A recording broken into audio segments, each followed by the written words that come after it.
in the last class,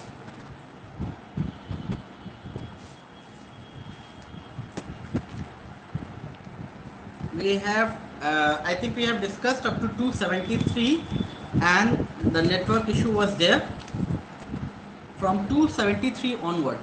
We will discuss today from 273 onward.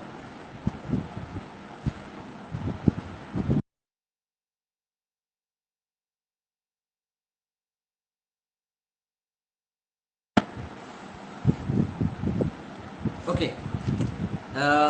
273 I think we have completed in the last class. It is not conceivable how the slightest dubiety could exist as to whether it was more consistent with nature and more rational to prescribe a single well-known medicine at one time in a disease, or a mixture of several differently acting drugs. We have discussed about the mixture while we were discussing the introduction part, where the Hahnemann have discussed the allopathic preparation of medicine as mixture, and which contains few other parts, and that is important for your university examination, BHMS examination especially, where certain parts of mixture, this medicine is acting as main drug of this mixture, this medicine is acting as adjuvant, this medicine is acting as corrigens. This was the old concept of mixture. And another, here the mixture, Hahnemann is discussing about the mixing of, we can say mixing of highly potentized medicine together, like Dr. AJT has suggested. And we have discussed in the last class that this form of practice which Dr. AJT have advocated has been recently revived by Dr. P. Banerjee of Calcutta, and he used to have give mixture. Basically, many of the prescription you will see of Dr. P. Banerjee is based on a single medicine given either alternately or given one in the morning, one in the night, and one in the afternoon, like that. And few of his prescriptions are, like we have discussed in the last class, like Lycobel. That is the medicine, his medicine, Dr. Prashanta Banerjee's medicine for appendicitis. Lycobel, 230 potency of belladonna and 30 potency of lycopodium mixing together for appendicitis, and he was advocating that this is the medicine for appendicitis. Okay, Rashmi, am I audible to you? Good morning, sir. Okay, can you write it please in the chat box?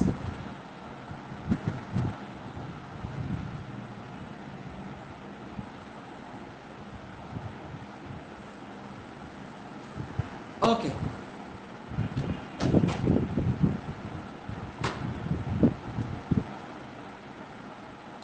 Okay, thank you.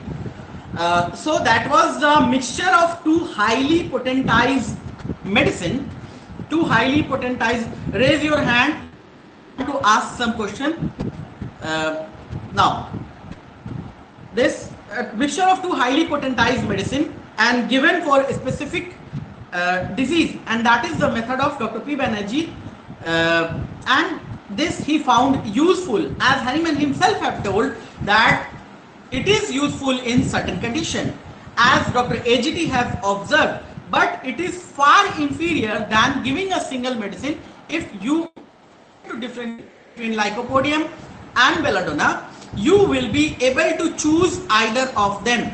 Okay, you need not to give both of these together. Okay, so this was the actually this was the case with Dr. P. Banerjee's method, and this is we don't advocate these kind of practice. Clear? Now, what I was trying to say, actually we have at some point of time we have discussed that if the disease is fixed, I think in which lecture, I don't know, I don't remember. I have to catalog each and every lecture where we have discussed different topic. So we will catalog it in due course. Now in some lectures at some point of time we have discussed that if the disease, I think it was specific discussion on the specific, if the disease manifestation is fixed, you can fix your medicine. Okay, like Hahnemann himself have fixed belladonna for scarlatina and aconite for purpura miliaris. Okay, this, yes. So this, what happens is with such a practice that fixing medicines, leave that discussion of fixing a mixture like Lycobel for appendicitis. Leave that for a time being. Fixing for a certain disease condition, fixing your medicine. Actually, what happens is when there is a pathology, it is giving some kind of gross symptoms. Appendicitis has its fixed symptom. Okay, you know that Murphy's sign, you know that tenderness, you know that anorexia, you know that nausea and vomiting. Okay, you know that fever, and on the basis of it there is a Mantel score. So appendicitis in its manifestation is always having some kind of fixed symptomatology. Okay, so here you can fix your medicine. Okay, like I found in my practice, appendicitis is always curable, and most of the time I am finding either lycopodium or belladonna, and I have never tried to give Lycobel of as advocated by Dr. P. Banerjee, because Dr. P. Banerjee was so busy and he have to give so less time to a patient that he formulated his mixture. Maybe he was successful in 80 or 70% of cases, and 30% of cases were failure. But with this method to differentiate between lycopodium and belladonna, you will be able to succeed with 90% of cases. 10% of cases will need some other medicines. Like many often you will find Rustox, symptomatology, Bryennias, Diascoria, and one more medicine is Iris Burr. Okay, Iris Burr is especially in lower dilution for chronic appendicitis. Okay, so appendicitis pain, firstly, it is diagnosable at the clinic. If you are unable to diagnose an acute appendicitis, it's a sin in your clinic. Okay, it is diagnosed, easily diagnosed in clinic. Number two, it cannot be diagnosed with USD. Acute appendicitis cannot be diagnosed with USD except the probe tenderness on the right iliac fossa. They will say that there is a probe tenderness on the right iliac fossa and suggestive of appendicitis. So it is acute appendicitis is a clinical diagnosis. Okay. Number three, there will be lots of pain that the patient will be there. It is very difficult to keep the patient in hand. So I have to quickly differentiate between those medicines. Usually lycopodium and belladonna will cover the case.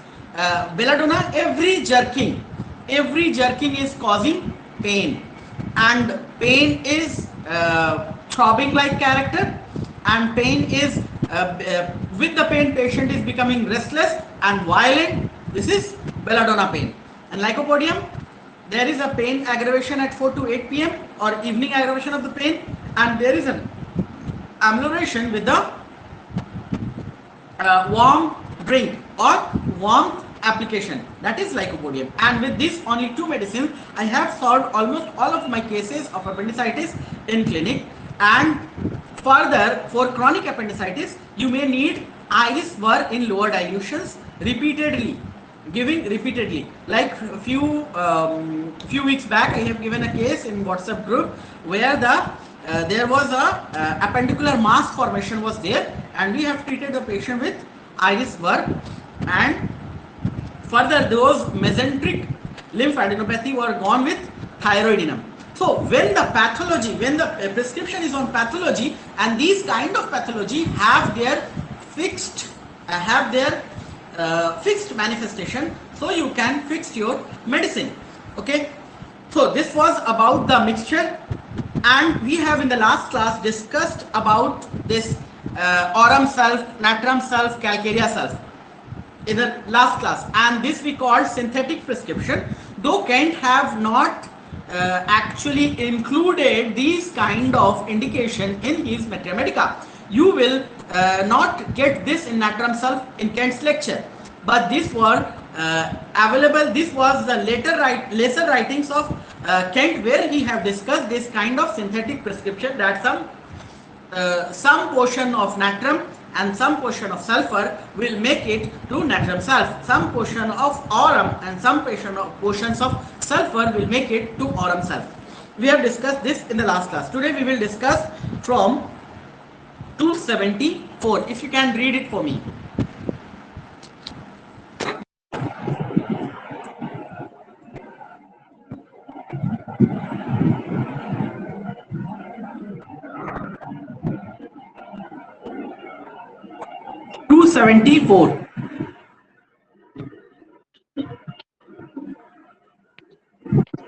Hello, sir.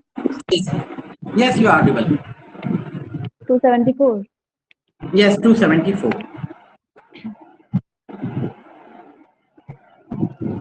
As the true physician finds in simple medicines administered singly and uncombined all that he can possibly desire, artificial disease forces which are able by homeopathic power completely to overpower, extinguish, and permanently cure natural diseases. This is modus operandi again discussed. You can write in the bracket modus operandi discussed here, 274 in the bracket. In short, he will mindful of the wise maxim that it is wrong to imply complex means when simple means suffice. okay, Never this is think a of giving. quotation you will find. This is a quotation you will find in your examination again and again. This relates to law of simplex.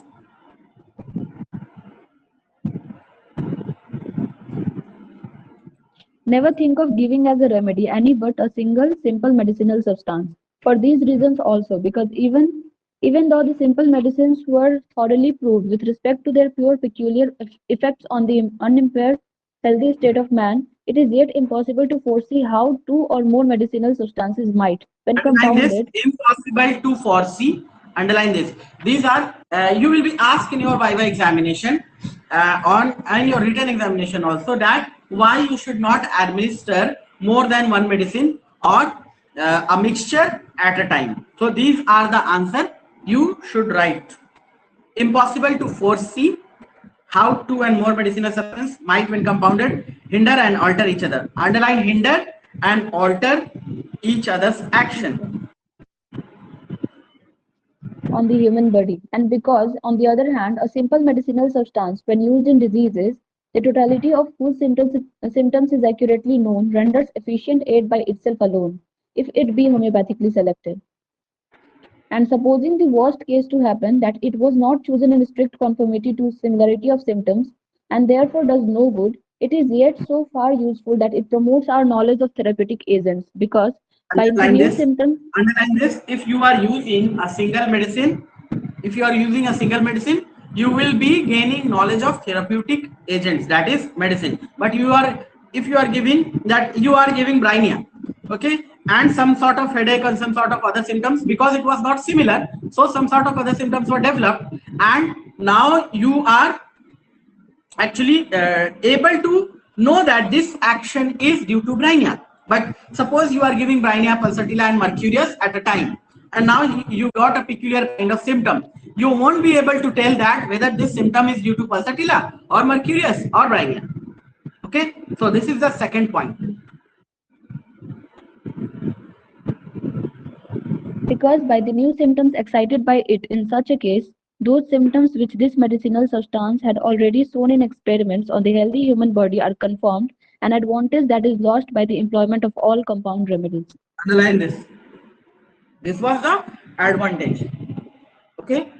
So 2-3 points Simon have discussed. Remember this. Now read the footnote.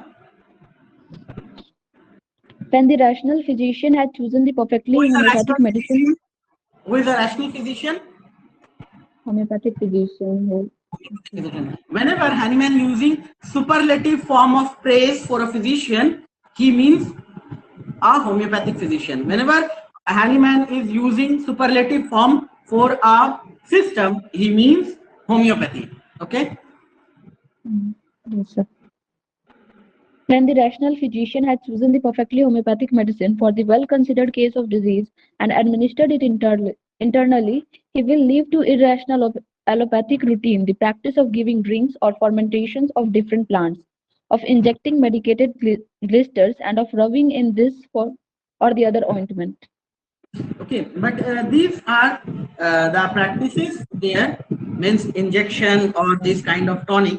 Some homeopaths are practicing, like in Formica rufa in boric.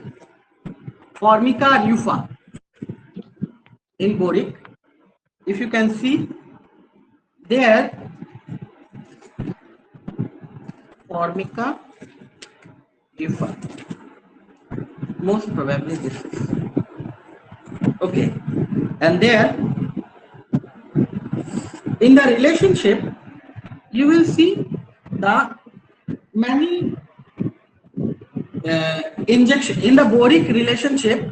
Many many methods are advocated here, like giving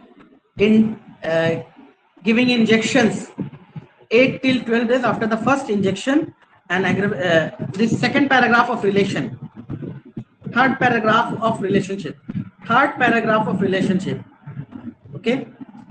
And here the relationship, if you read this Formica rufa relationship, you will get mention of injection. And when Dr. Peter Fisher, who died a few years back, came to Calcutta for our seminar, we were surprised to see, and many of our teachers were angry with us that kisko bola liya. Okay, those classical homeopaths. Dr. Peter Fisher was royal physician of the Queen Elizabeth till he died in an accident. And when he came twice for our seminar. Dr. Peter Fisher, while narrating his paper on arthritis and joint pain, he was an expert with arthritis and joint pain, rheumatology actually. He was so giving so many irrational things that like injection of formic acid, injection of Formica rufa in lower dilution in the joints. Okay, and this is going to relief. Okay, so this is the thing people used to practice, but this is actually not a homeopathy as Hahnemann have hired. And this has not an advantage. This is not that this is having an advantage over the giving medicine in a classical way. These are actually no advantage over giving medicine over classical on classical homeopathic method. Okay, giving injection and giving topical or copying, like you will see some homeopaths are advocating about giving in nebulization, giving homeopathic mother tinctures. Okay, so this is not this is having no advantage over classical homeopathy. Okay, if you want to nebulize your patient, nebulize with allopathic medicines. Why everywhere? Why you want to push homeopathy everywhere? Okay, this footnote discussed with that in that sense, that no, I will give nebulization with our medicine, I will give injection with our medicine. There is no such advantage of this kind. If there were advantage of this kind of practice over classical homeopathy, we may think of that, but there are more sophisticated way to deal with emergency in allopathic way. Means in modern medicine there are more sophisticated way. Okay, so don't go for these kind of practice that I will inject my medicine in the knee joint, I will give nebulization with my medicine. Okay, don't be that silly. There are more sophisticated way in the modern medicine. For emergency, use that. So law of simplex ends here. So law of simplex include this also, giving the method of giving your medicine. Okay, that should not be injected, that should not be in the nebulization, your medicine given in nebulization and trying to mask under allopaths. Okay, trying to copy modern medicine. Okay, these copying have no advantage over classical homeopathic practice. So 274, 272 to 274 deals with law of simplex.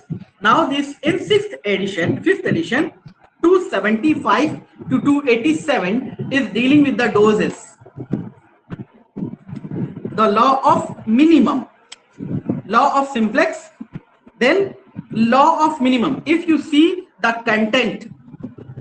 content for this is 275 to 287. Content is up to 5th edition. Okay, remember, content is up to 5th edition. Not this content is not for the 6th edition. The strength of the doses for homeopathic use, how it may be increased or diminished, their dynamization. So right here, 275 to 287 is dealing with 5th edition doses. 5th edition doses. And in the 6th edition, right, 275 to 283, 6th edition, dealing with doses. Okay. Now read 275. The suitableness of a medicine for any given case of disease does not depend on its accurate homeopathic selection alone, but likewise on the proper size or rather smallness of the dose. Okay, underline If this. we Accurate homeopathic selection alone इस पे depend नहीं करेगा, but likewise proper size or other smallness. So homeopathic cure depends on 3 things. What are those? Here only 2 mentioned. 3 things. What are those? dose, potency, Rapidity. Okay. duration. What is to be done in order to enhance the rapidity of cure? What is to be done in order to enhance the rapidity of cure?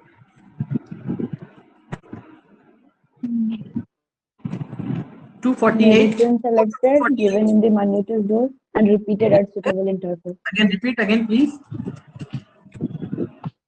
Medicine, selection of medicine, dose, and repetition. Very good. That is 246. 3 things. Firstly, secondly, and thirdly. Okay. The proper homeopathic selection, minuteness of dose, and repeated at suitable interval. These are the 3 things. Here he mentioned of only 2 things. Okay. Likewise on the proper size or rather smallness of dose, because he is dealing with the smallness of dose. Okay. Now next. If we give too strong a dose of a medicine, which may have been even quite homeopathically chosen for the morbid state before us, it must, notwithstanding the inherent beneficial character of its nature, prove injurious by its mere magnitude, and by the unnecessary, too strong impression, by virtue of its homeopathic similarity of action, it makes upon the vital force which it attacks, and therefore, and through the vital force, upon those parts of the organism which are the most sensitive and are already most affected by the natural disease. Okay, too strong. Underline that, too strong. By its mere magnitude. Underline this. Proof injurious by its mere magnitude. Okay. Next, unnecessary, too strong impression. Underline this. Okay. So what is the relation between homeopathic medicine and disease? Those are acting on the same part. What is the relation between antipathic and antipathic disease, antipathic medicine with disease? They are acting on a different plane, opposite plane. And what is the relation between allopathic medicine and disease? Heterogeneous. Heterogeneous. Allopathic. Okay. So these three relations will be asked in your examination in the Viva. That what is the relation between homeopathic medicine and disease? This is similar, acting on the same plane, but in similar nature. Antipathic, acting on the same plane, acting on the same part, but in opposite nature. Okay. And for allopathic, that is why the name allopathic have been given. Heterogeneous. Okay. Aphorism number 22 footnote. Aphorism number 22 footnote.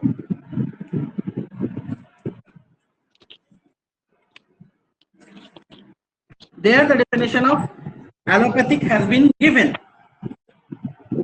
Read it. The other possible mode of employing medicines for diseases beside these two, the allopathic method, in which medicines are given whose symptoms have no direct pathological relation to the morbid state, consequently are neither similar nor opposite, but quite heterogeneous to the symptoms of the disease. Underline this. Okay. So neither similar nor opposite, but quite heterogeneous to the symptoms of disease. Okay. Now go to 276. For this reason, a medicine, even though it may be homeopathic. For this means referring to that aphorism, referring to previous aphorism. For this reason, this means what have been discussed in the 275. And what have been discussed in 275? Because of its too strong dose, because of its too strong dose, the medicine will give strong impression on the vital force. And what does this strong impression means? That homeopathic aggravation. And this aggravation is occurring where? On the same part which has been already susceptible, already weakened by the disease. Okay. So for this reason, a medicine, even though it may be homeopathically suited to the case of disease, does harm in every dose that is too large. The more harm, the larger the dose, and by the magnitude of the dose. Underline this. And the more harm, the larger the dose. And by the magnitude of the dose, and in strong doses in the 6th edition, it does more harm the greater its homeopathicity and the higher the potency selected. Underline this. And it does much more injury than any equally large dose of a medicine that is unhomeopathic and in no respect adapted, allopathic, to the morbid state. For in the former case, the so-called homeopathic aggravation, 157 to 160, that is to say, the very analogous. This underline again, 157 to 160. Homeopathic aggravation have been discussed here, but you will see in the content that is important for your MCQ, I think. You will see in the content homeopathic aggravation grouping of aphorism is different for homeopathic aggravation there. 157 to 160. Oh, same. 157 to 160. Grouping of aphorism is same. Remember this. Homeopathic aggravation have been discussed here.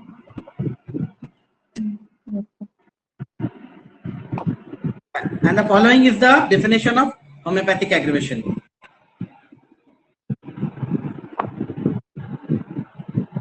Read it, please read it. For in the former case, the so-called homeopathic aggravation, that is to say, the very analogous medicinal disease produced by the vital force.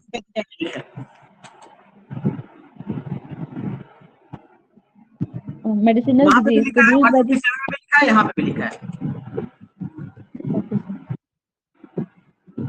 That is to say, the very analogous medicinal disease produced by the vital force, stirred up by the excessively large dose of a medicine in the parts of the organism that are most suffering and most irritated by the original disease. Which medicinal disease, had it been of appropriate intensity, would have gently effected a cure, rises to an injurious height. The patient, to be sure, no longer suffers from the original. This is what Kent's first observation. We have told you that Kent's observation have been taken from here and there. Yes, sir. Okay. So this is Kent's first observation, isn't it? Next. The patient, to be sure, no longer suffers from the original disease, for that has been homeopathically eradicated, but he suffers all the more from the excessive medicinal disease, and from useless exhaustion of his strength. Underline this: excessive medicinal disease and underline useless exhaustion of his strength.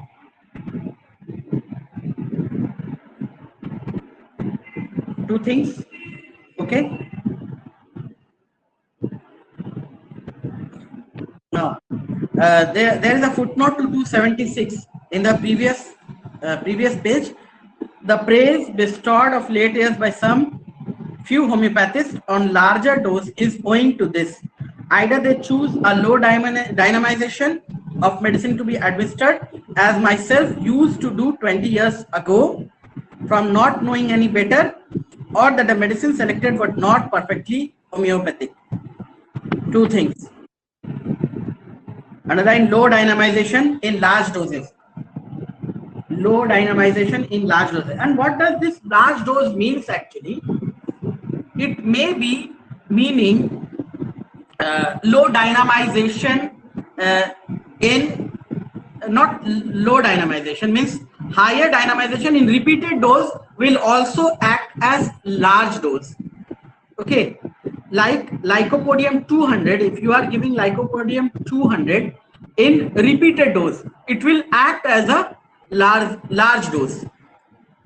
Okay, or not giving lycopodium in globules, rather giving it direct lycopodium tincture on the tongue.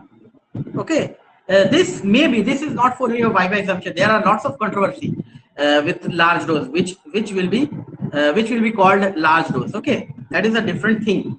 But in my humble opinion, this may be that lycopodium directly on a tongue, or one drop of lycopodium soaked in 100 of globules, and from there one globule is given, is a small dose of lycopodium, and one drop of lycopodium direct on tongue is a large dose for lycopodium. Though Kenshin homeopath will not accept this, and there are lots of controversy with large dose. Okay, so lower dynamization large dose may be beneficial, as some homeopathic physicians have observed, and Hahnemann said that he used to give in lower dynamization, like we used to give like mother tincture in half cup of water, 10 drops of mother tincture, and take it as a whole. This is a large dose of lower dynamization. Or the large dose is advocated by Hahnemann, where Hahnemann have advocated giving large doses of medicine. Any idea? सोरा वाला जो था sir antipsoric treatment. Primary manifestations of miasms. Okay. Yes. And what is the large dose there? That has been mentioned in 6th edition, na? And that is LM potency. So half cup of water, 1 teaspoon of your preparation like sulfur 0/1, if you are giving, give it in half cup of water, one dose of that sulfur 0/1, and take it whole. Okay, and if by chance if you are asked what is large dose in LM potency, that you will tell a mouthful. A mouthful is large dose for LM potency, and mouthful is half a ball or half a cup. Okay, that is large dose for LM potency. Okay, and large dose has been advocated by Hahnemann in primary manifestation of miasms. In primary manifestations of miasm, that has been discussed here, I think in 282 footnote 6th edition.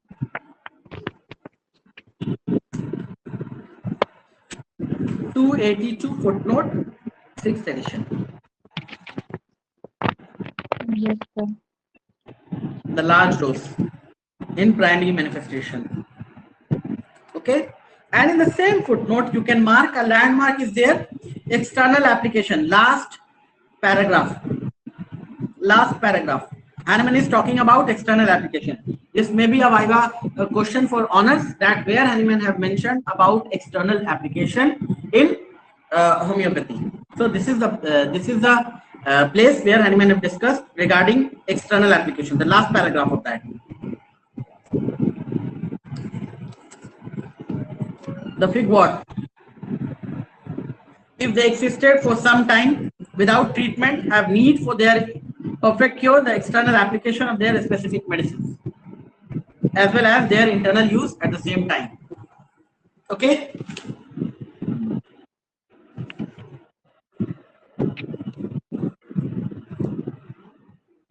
So now read 276, 6th edition, the remaining portion which have been Question marked star of section is rewritten. Too large doses of an accurately chosen homeopathic medicine, and especially when frequently repeated, bring about much trouble as a rule. They put the patient not seldom in danger of life or make this disease almost incurable. They do indeed extinguish the natural disease underline so this far as the danger of sensation. life, underline this danger of life, make this disease almost incurable, underline this. Okay, and can you remember in which portion Hahnemann have used the similar phrase, almost incurable?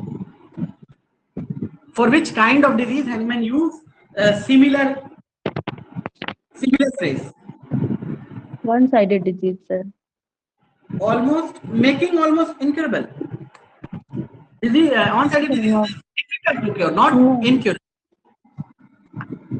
Difficult to cure.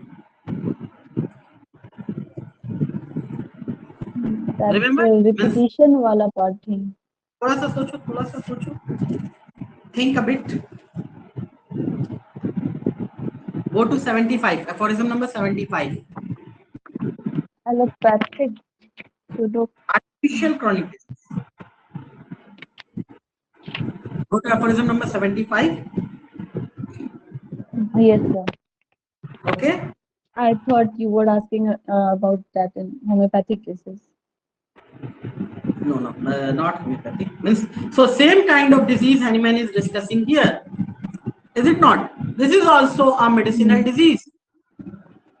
Okay. While discussing artificial chronic disease, we have discussed that this artificial chronic disease may be produced by allopathic medicine as well as be produced by homeopathic medicine. And one of the example for that is chronic China malady, Hahnemann have given in 276 footnote.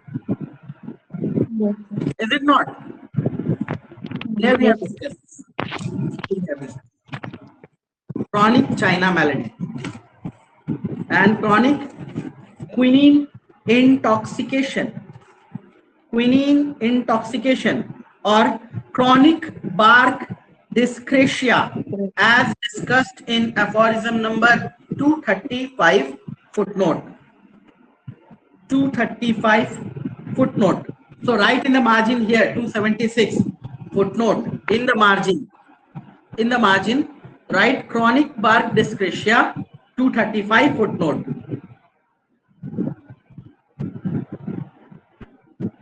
And there in the 235 footnote, write in the margin China malady 276 footnote.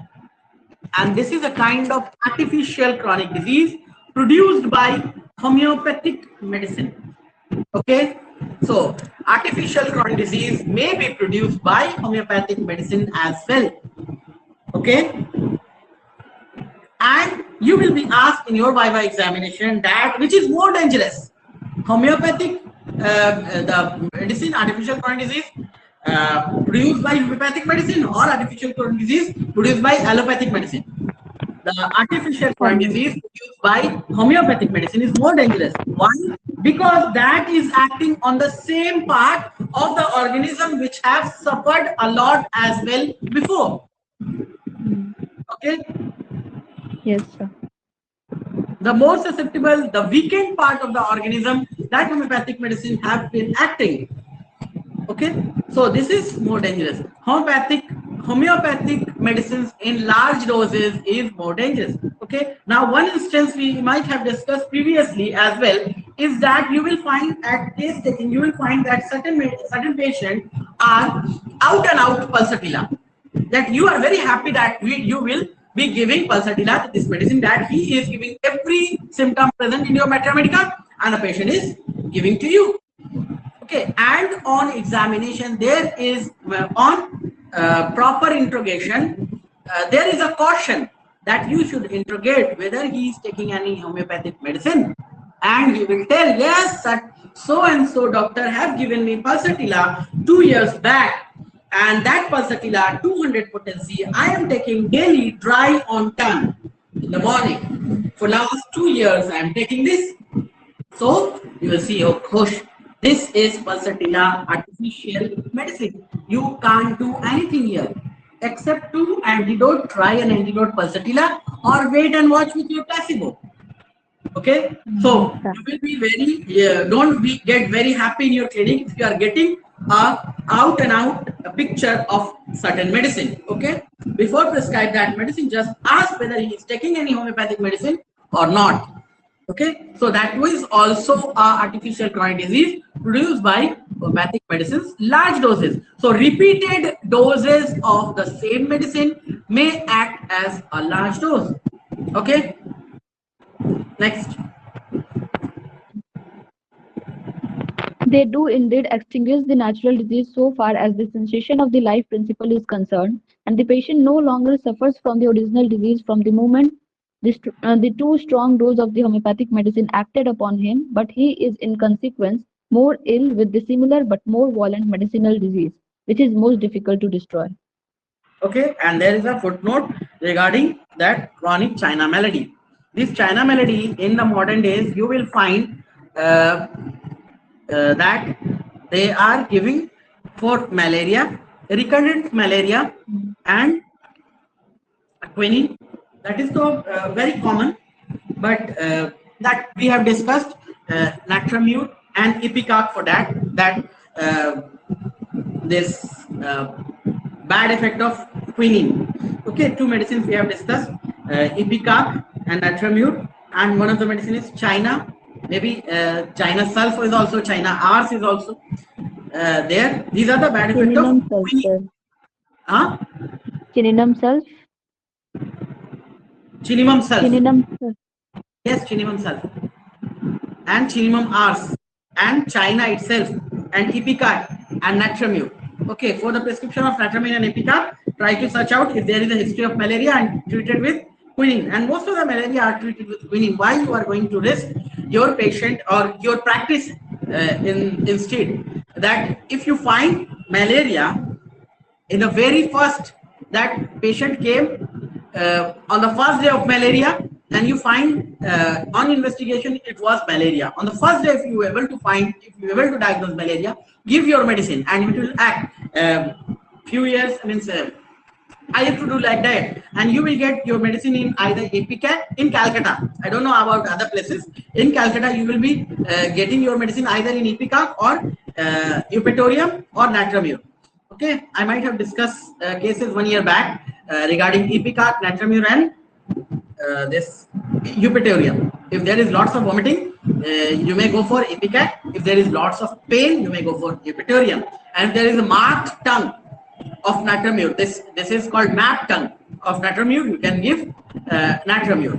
So, but if your patient is coming after 2-3 days of fever, don't risk it with homeopathic medicine. Just send it to your nearest enemy, that is allopaths. Okay, we consider our allopathic brethren, classic means typical homeopaths are considering allopathic doctors as their enemy. So jokingly I told that send it to your nearest enemy. Anyways, what we were discussing, we drifted away. So in the modern days, you will find that this China intoxication or China malady in this connective tissue disorder. If an allopathic physician is able to diagnose a connective tissue disorder, and there they have a medicine, a group of medicine which they call disease modifying drugs, DMDs, disease modifying drugs, that you will get in the prescription that they are prescribing this quinine, quinine 400, quinine sulfate, like that, 400 daily, 1 tablet, and for years together the patient is taking this.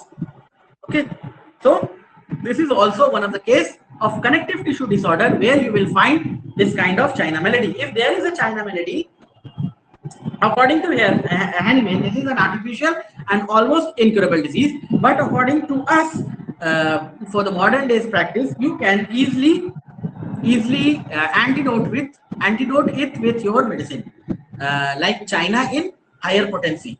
Okay, you remember I have discussed previously, I think in initial lectures, a lady came to me with her swelling of the great toe.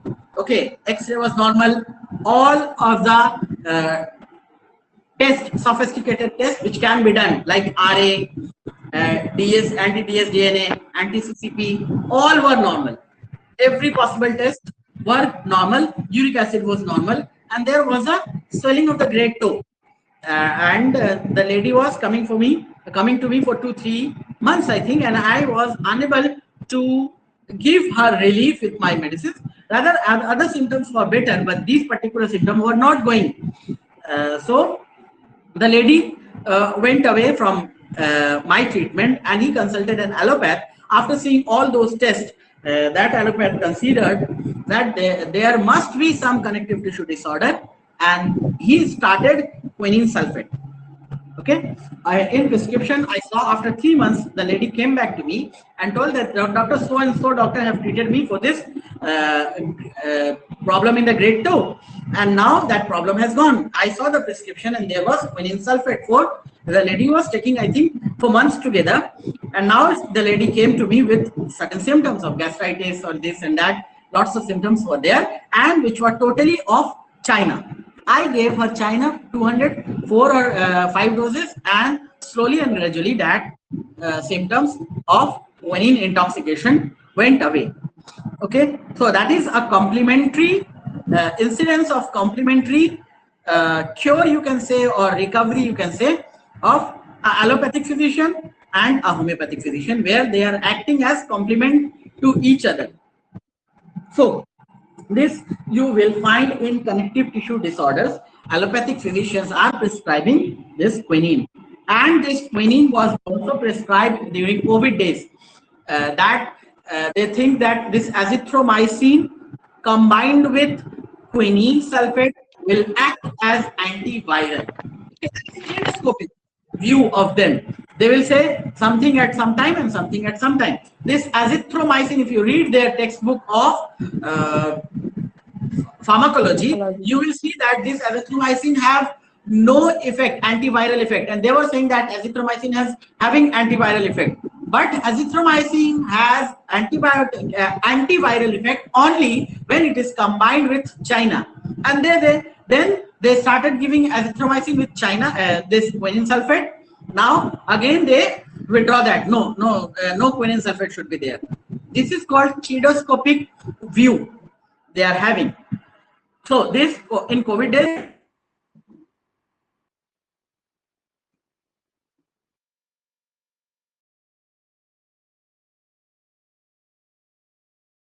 Sorry, am I audible? Oh, yes, sir. I thought I have a network issue. Okay. So this, if you find in this, I think it will go on for next 6 months, that you will be able to find patients who have abused azithromycin during COVID days, who have abused quinine sulfate during COVID days. So this azithromycin can be tackled with your Rustox. I have told you that bad effect of antibiotic is azithromycin, and bad effect of antibiotic Rustox. You may think of Rustox. Bad effect of allopathic medicine, you may think of Hepa. Okay, and bad effect of allopathic, Ayurvedic, Unani medicine, we have a classical medicine with us, that is Nux vomica. And bad effect of this quinine sulfate, you can think of Chinnamon sulf, China, Ipecac, Natrum. Okay, so this one today, I think detailed 276 and its footnote. We will go on from 277 from next class. Any question you want to ask? Sir, can you explain about that physiological, therapeutic, and pathogenetic doses? Physiological, therapeutic, and pathogenetic doses. Proving. नहीं What does that mean? मतलब तीनों में difference क्या है? Action, sorry. अच्छा, Action, physiological doses. action, therapeutic action, and That we give some physiological doses, no sir. okay, physiological doses, From Stuart Claus. doses, and the last one, Pathogenetic doses. pathogenetic doses. Pathogenetic doses. Okay, so pathogenic doses is actually the fatal doses which will produce pathology. Yes. Sir. Okay, physiological doses is also a large dose. Also, this you will get in Stuart Close. Have Yes, you read sir. it? There. And Yeah, therapeutic in dose, Stuart Claus that a homeopathic therapeutic pathology dose is the chapter. minutest dose. Large doses kills, large dose kills, small dose cure. Okay, therapeutic dose is smallest dose which is able to act, which is able to cure.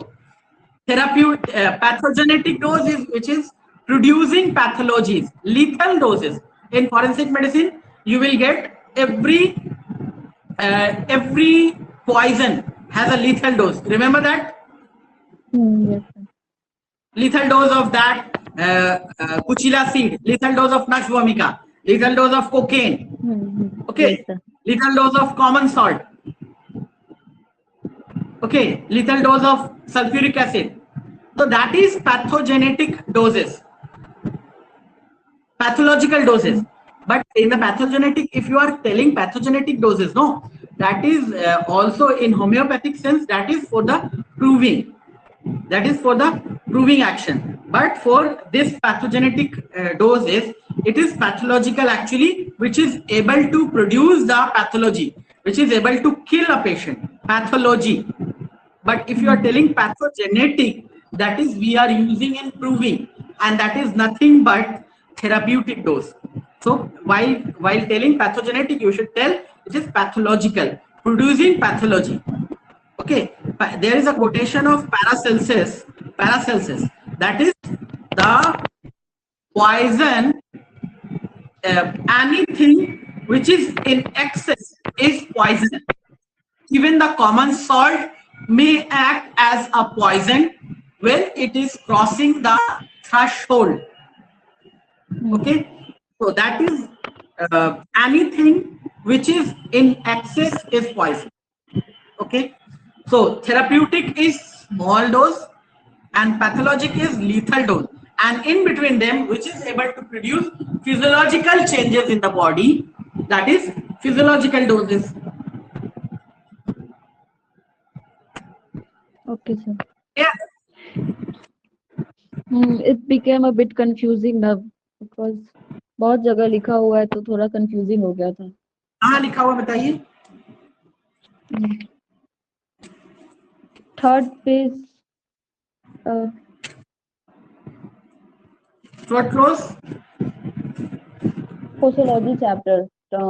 13 chapter. 13 chapter. Chapter number 13.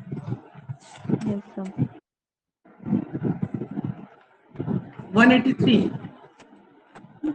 185. Page number 185. Third para.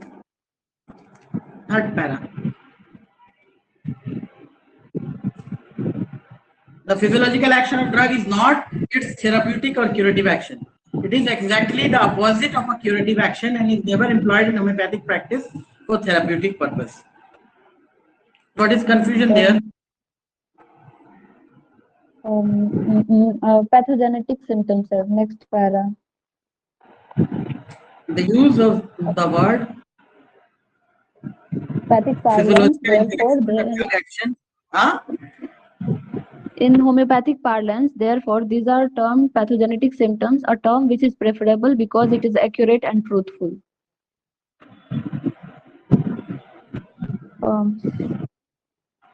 Sorry, I'm not getting this. The homeopathic school. The physiological action of a drug is not its therapeutic or curative action. That is next para, sir. उसके बाद. Next para. The homeopathic school has recognized के बारे में दिया.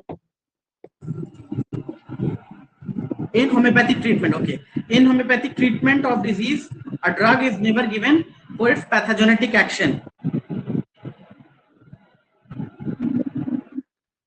For experimental purpose to a healthy person in making what are called proving pathogen may be given. In treating disease homeopathically, the object is not produce symptoms but to remove them.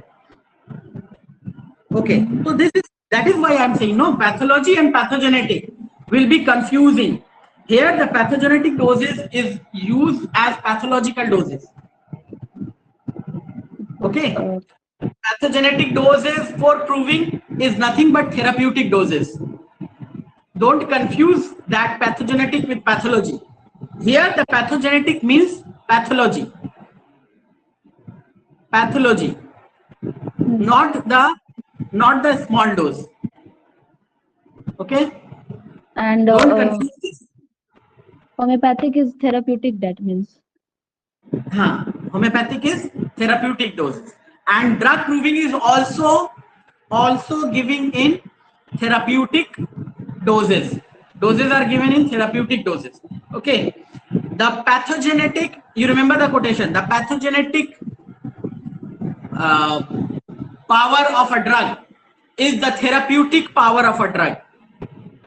Okay. Don't confuse that pathogenetic to this pathogenetic, what Stuart Close have told in his book. In homeopathic sense, pathogenetic is therapeutic. In organon sense, from the organon, the disease producing power is the disease curing power. Yes. Okay. And in drug proving, we are using nothing but therapeutic doses, not the pathogenetic doses of Stuart Close. Okay.